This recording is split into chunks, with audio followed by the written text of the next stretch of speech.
သမ္မာသမ္ဗုဒ္ဓတ္တနမောတတ္တ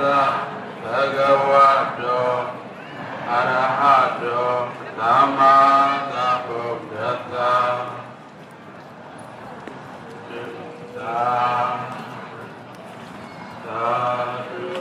ဆက်လက်ပြီးစီရင်ရ၅ပါးသီလခံယူဆောက်တည်ခြင်းဖြစ်ပါတယ်ဗျာ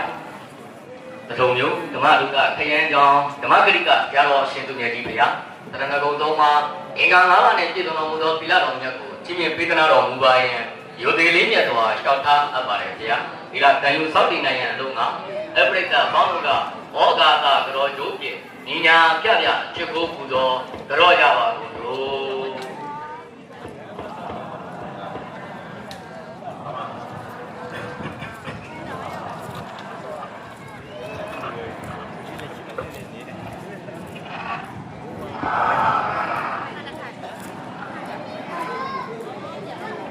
သာတော်ကံဖြင့်ယမံမိသည်ဤတော်ဟုတ်လားဒီတော့ရောက်ပါစေဗီ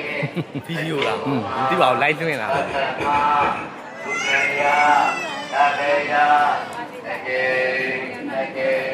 သုံးနေညောဘုရားယေနာဘုရားယေနာသံဃာယေနာ